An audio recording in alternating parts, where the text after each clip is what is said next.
Okay, I wanted to do a reading of the Declaration of Independence because it's the 4th of July. I wanted to do a live presentation and show it as I was reading it, but I couldn't get it to work. So, and the day's almost over, so I'll just read it.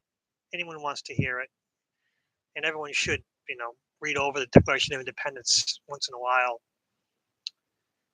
In Congress, July 4th, 1776. The unanimous declaration of the 13 United States of America.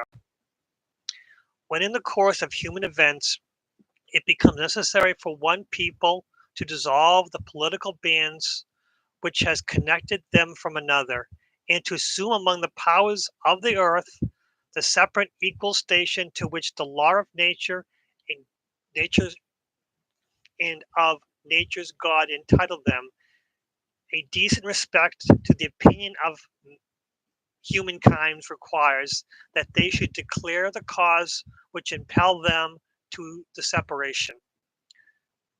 We hold these truths to be self-evident, that all humans are created equal, that they are endowed by their Creator with a certain unalienable right, that among these are life, liberty, and the pursuit of happiness, that to ensure these rights, governments are instituted among humans, derive their just powers from the consent of the governed, that whenever any form of government becomes destructive of the ends, it is the rights of the people to alter or to abolish it and to institute new government, laying its foundation on such principles and organizations powers in such form as to them shall seem most likely to affect their safety and happiness.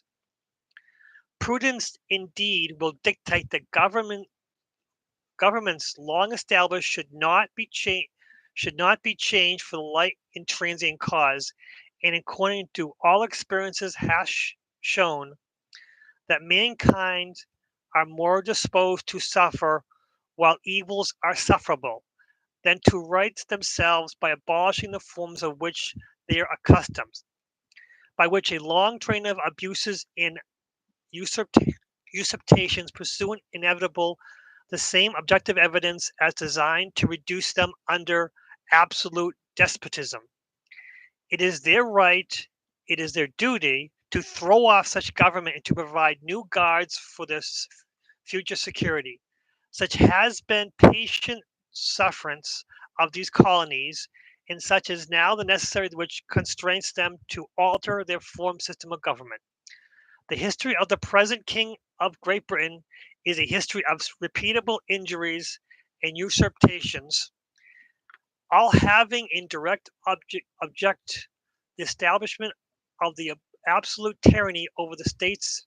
To prove this, let facts be submitted to a candid world.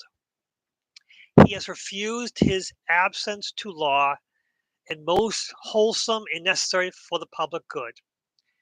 He has forbidden his governments to pass laws of immediate and pressing importance unless suspended in their operation till his assent should be attained. And when such so suspended, he has utterly neglected to attest to them. He has refused to pass other laws for the accommodations of large districts of people unless those people would relinquish the rights of representation in legislation, rights inseparable to them and vulnerable to tyranny only. He has called together legislative bodies at places usually uncomfortable and distant from the depository of their public records for the sole purpose of fatiguing them into compliance with his measures. He has dissolved Representative House repeatedly for opposing with manly firmness his invasions on the rights of the people. He has refused for a long time after such dispositions to cause others to be elected, whereby the legislative powers incapable of annihilation have returned to the people at large for their exercise. The state remains in means times exposed to all the dangers of invasion from without and convulsions within. He has endeavored to present the population of the United States for the purpose of obstructing the laws of nationalizations for foreigners, refusing to pass others to encourage the migration hither, and raising the condition of new appropriations of land. He has obtained the administration of justice by refusing his assent to law by establishing judicial powers. He has made judges dependent on his will alone for the tender of their offices and amount in repayment of their salaries. He has erected a multitude of new offices and sent hitherto swarms of officers to harass our people and eat out their subsistence. He has kept among us in times of peace, standing armies without the consent of legislation. He is effected to render the military independent of and superior to the civil powers. He has combined the others to subjective to the justification foreign to our Constitution and acknowledged by our laws, given the assent of the acts of pretended legislation, for quartering large bodies of armed troops among us, for protecting them by mock trial from punishment from any murders which they could commit on the inhabitants of the states, for cutting off our trade in all parts of the world, for imposing taxes on us without our consent, for depriving us in many cases of the benefit of trial by jury, for transporting us beyond seas to be tried for pretend offenses, for abolishing the free system of English law into neighboring provinces, establishing herein an arbitrary government and enlarging its boundaries so as to render it as once an example of fit instrument for introduction of the same absolute rule into the colonies,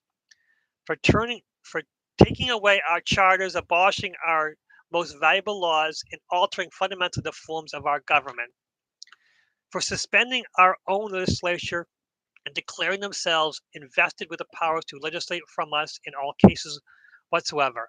He is abolishing government here by declaring us out of his protection and waging war against us. He is at all times transporting large armies of foreign mercenaries to complete the works of death, desolation, and tyranny among and begin the circumstances of cruelty and perfidy scarcely paralleled in the most barbarous ages and totally unworthy the head of civilized nations. He has constrained our fellow citizens, taking captive our high seas to bear arms against their country, to become the executioners of their friends and brethren, or to fall themselves by their hands. He has excited domestic insurrections among us and has endeavored to bring on the inhabitants of our frontiers the merciless Indian savages whom known ruled the warfare in an undignified, destructive of all ages, sex, and conditions. In every stage of these oppressions, we have petitioned the redress in the most humble terms. A repeated petitions have been answered only by repeated injury. A prince whose character is thus marked by every act which may define a tyrant is unfit for the rule of a free people. Nor have we been wanted in attention to the British brethren. We have warned them from time to time of our attempts by their legislation to extend an unwarrantable jurisdiction over us. We have reminded them of the circumstances of our emigration and settlement here. We have appealed to them the native justice and magnanimity, and we have conjured them by the ties of common kindred to disavow these usurpations which were inevitably interrupted by our connection with and correspondences. They too have been deaf to the voices of justice and the continuity. We must therefore acquiesce in the necessary which denotes our separation and hold them as we hold the rest of mankind enemies in war and peace of friends. We therefore, the representation of the United States of America and General Congress, assembled appealing to the supreme judges of the world for the rectitude of the intentions duly named, and by the authority of the good people of the colonies, solemnly publish and declare that the United States and their rights out be free and independent states, that they are abolishing from all allegiance to the British Crown, and that all political connections between them and the states of the Great Britain and is ought to be totally dissolved, and that the free and independent states, they have full power to levy war, conclude peace, and contract alliances, establish commerce, and to do all other acts, things, and independence of states may right to do. In the support of the declaration, the firm reliance on the protection of divine providence mutually pledged to us in our lives, our fortunes, and our sacred honor. Oof, 10 minutes, wow. And it's signed by Button, Gwyndet, Lynn Hall, George Walton, William Hooper, Joseph Hughes, John Penn, Edward Rutledge, Thomas Haywood Jr., Thomas Lynch Jr., Arthur Middleton, John Hancock, Samuel Chase, William Packer, Thomas Stone, Charles Corwin of Corwellvance, George Wythe, Richard Henry Lee, Thomas Jefferson, Benjamin Harrison, Thomas Nelson Jr., Francis Lightfoot Lee, Carter Baxton, Robert Morris, Benjamin Rush, Benjamin Franklin, John Morton, James Wilson, James Smith, George Clamier, George Taylor, George Ross, Caesar Rodney, George Reed, Thomas McKean,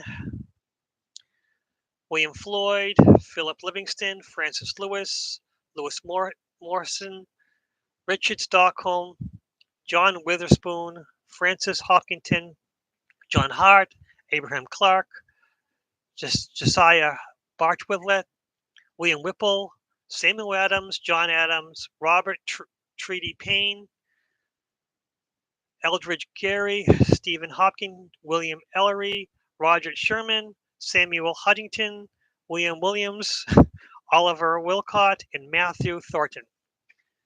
And that was the Declaration of Independence. And a lot of this is interesting. It's about basically standing up. Oh, hello, Max Vision. Thank you for coming. I just wanted to read the Declaration of Independence. I think it's important. It's on the 4th of July.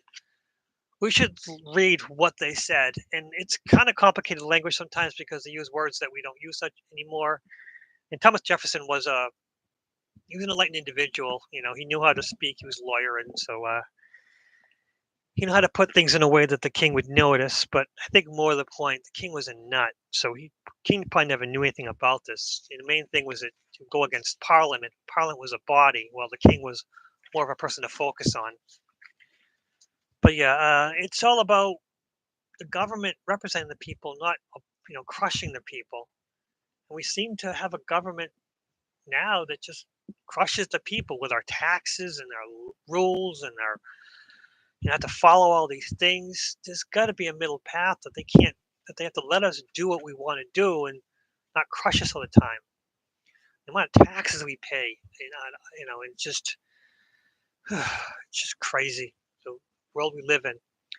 So I just want to read the Declaration of Independence. I wanted to have a presentation and have it, put it on the screen and read it, but I just couldn't get that to work and be live at the same time. That's it. That was the Declaration of Independence read by me. You can either like this, you can hate this, you can comment on it and say that I did terrible reading. It was tough to read. I practiced a couple of times, thought I did well, but once I'm reading it live on screen, it gets kind of weird. But that's it. You could like it, hate it, but most importantly, what's next?